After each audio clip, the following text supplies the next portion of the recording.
Welcome to my YouTube channel എൻ്റെ വഴികൾ. ഏവർക്കും എൻ്റെ വഴികളിലേക്ക് സ്വാഗതം. ഇനിയും എൻ്റെ ചാനൽ സബ്സ്ക്രൈബ് ചെയ്യാത്തവർ സബ്സ്ക്രൈബ് ചെയ്യുക. എൻ്റെ വീഡിയോ ഇഷ്ടമായാൽ ലൈക്ക് ചെയ്യുക. തുടർന്നും എൻ്റെ വീഡിയോകൾ ലഭിക്കുന്നതിന് വേണ്ടി ബെല്ലൈക്കൺ അമർത്തുക. ഗസ സിറ്റിയുടെ പരിസരങ്ങളിൽ നിന്നും ആയിരങ്ങളോട് ഒഴിഞ്ഞു പോകാൻ പറഞ്ഞ ഇസ്രായേലി സൈന്യത്തിന്റെ പുതിയ നീക്കത്തെ ഹമാസ് രൂക്ഷമായി കുറ്റപ്പെടുത്തി. ഈ പ്രദേശത്ത് തിങ്കളാഴ്ച ഉണ്ടായ ഇസ്രായേലി ആക്രമണത്തിൽ 40ഓളം ഫലസ്തീനികൾ കൊല്ലപ്പെട്ടിരുന്നു. പ്രായമായവരും കുട്ടികളും അടങ്ങുന്ന ആബാലവൃദ്ധം ഫലസ്തീനികൾ, അവരിൽ രോഗികളും പരിക്കുപറ്റിയവരും, പലരുടെയും വീടുകൾ ഇസ്രായേലി ആക്രമണത്തിൽ നേരത്തെ തന്നെ തകർന്നു പോയിരുന്നു. ഇവരൊക്കെ പലതവണ ആട്ടിയൊടിക്കപ്പെട്ടിട്ടും വീണ്ടും സ്വന്തം നാട്ടിലേക്ക് തിരിച്ചു വന്നവരാണ്. ഇപ്പോൾ വീണ്ടും അവരോട് സ്ഥലം വിട്ടുപോകാൻ ഇസ്രായേലി സേന ആവശ്യപ്പെട്ടിരിക്കുന്നു. ഇസ്രായേലി സേന ഹെലികോപ്റ്ററിൽ നിന്നും ഒഴിഞ്ഞു പോകാൻ ആവശ്യപ്പെട്ടുകൊണ്ടുള്ള ലഘുലേഖകൾ ആയിരങ്ങൾക്കിടയിൽ വിതരണം ചെയ്യുകയാണ്. ഈസ്റ്റേൺ ഗസയിൽ നിന്നും പരിസര പ്രദേശങ്ങളിൽ നിന്നും ഒഴിഞ്ഞു പോകണമെന്നാണ് ആവശ്യപ്പെടുന്നത്.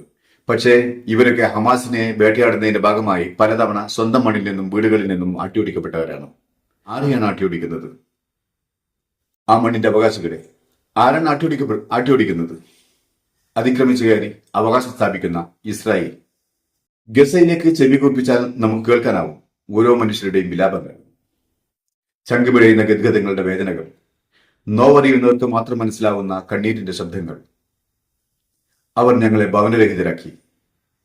അവർ കാരണം ഞങ്ങൾക്ക് വീട് ഉപേക്ഷിക്കേണ്ടി വന്നു. ഞങ്ങൾ എന്ത് ചെയ്യും? അവർ ഞങ്ങളെ ദുരിതത്തിലാക്കുകയാണ്. അവർ ഞങ്ങളെ വേട്ടയാടുകയാണ്. എവിടെയാണ് അറബികൾ? എവിടെയാണ് അറബികൾ? എവിടെയാണ് അറബ് ലോകത്തിന്റെ നേതാക്കന്മാർ? ആരും ഞങ്ങളെ സഹായിക്കുന്നില്ല. ഞങ്ങൾ എന്തേ മനുഷ്യരല്ലേ? ഈ ചോദ്യം ലോകത്തിലെ നല്ലൊരു വിഭാഗം ജനങ്ങളും ചോദിച്ച ചോദ്യമായിരിക്കണം. നമ്മളും കരുതിയിരുന്നു മുസ്ലിം ജനതയ്ക്ക് ഒരു വിഷമഘട്ടം വന്നാൽ അറബ് രാജ്യങ്ങൾ കൈപിടിച്ചുയർത്താനുണ്ടാവുമെന്ന്. അതേ പ്രതീക്ഷകൾ തന്നെയായിരിക്കണം ഫലസ്തീനിലെ ജനങ്ങളും വെച്ചു പുലർത്തിയിരുന്നത്. ആ പ്രതീക്ഷകൾ അസ്ഥാനത്തായിരുന്നു എന്ന് മനസ്സിലാക്കിയതുകൊണ്ടായിരിക്കാം ഈ മനുഷ്യൻ ഇങ്ങനെ വിലപിക്കുന്നത്. ഈ മനുഷ്യന്റെ ഈ ചോദ്യം ചങ്ക് തകർക്കുന്ന ചോദ്യമാണ്. അറബ് ലോകം കേൾക്കേണ്ടതും ഈ ചോദ്യം തന്നെയാണ്. ഗസയിലെ പോഷകക്കുറവുള്ള കുഞ്ഞുങ്ങളെ ശുശ്രൂഷിക്കുന്ന ഒരു ആശുപത്രിക്കകത്തെ രംഗമാണിത്. ഐക്യരാഷ്ട്രസഭയുടെ കണക്കനുസരിച്ച് ഗസയിൽ ഏകദേശം 50,000-ലധികം കുഞ്ഞുങ്ങൾ പോഷകാഹാരക്കുറവ് മൂലമുള്ള അസുഖങ്ങൾ ബാധിച്ചവരാണ്. ഐക്യരാഷ്ട്രസഭയും അന്താരാഷ്ട്ര മനുഷ്യാവകാശ സംഘടനയും ഗസയിലേക്ക് ഉള്ള ഇന്ധനത്തിന്റെ തടസ്സവും ഗസയിലേക്കുള്ള മരുന്നുകളുടെയും മറ്റു ആവശ്യവസ്തുക്കളുടെയും തടസ്സത്തിനെതിരെയും രൂക്ഷമായ ഭാഷയിൽ കുറ്റപ്പെടുത്തിയിട്ടുണ്ട്. ഈ 9 മാസത്തെ യുദ്ധത്തിൽ 38,000-ലധികം വരുന്ന ഫലസ്തീനികളാണ് കൊല്ലപ്പെട്ടത്. ഇതിൽ 90% സ്ത്രീകളും കുട്ടികളുമായിരുന്നു എന്നതാണ് വളരെയധികം ദുഃഖകരമായിട്ടുള്ളത്.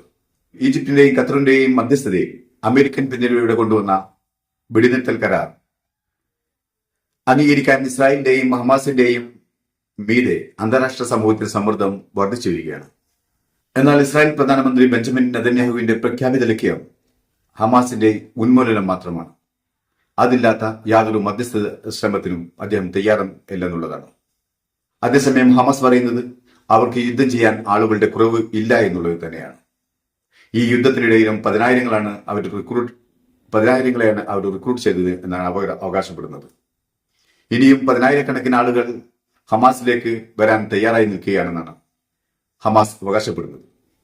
എന്നിരുന്നാലും 9 മാസമായി തുടരുന്ന ഗസയുടെ മേലുള്ള അക്രമം അവസാനിപ്പിക്കുന്നതിനുള്ള ചർച്ചയിൽ ഹമാസിന്റെ ഭാഗത്തു നിന്നും കാര്യമായ മാറ്റങ്ങൾ സംഭവിച്ചു വരുന്നുണ്ട് എന്നുള്ളതാണ് ഇപ്പോഴത്തെ റിപ്പോർട്ട്. ഒരു വഴക്കവും അനുകൂല നിലപാടും ഹമാസിന്റെ പ്രസ്താവനയിൽ കാണുന്നുണ്ട്.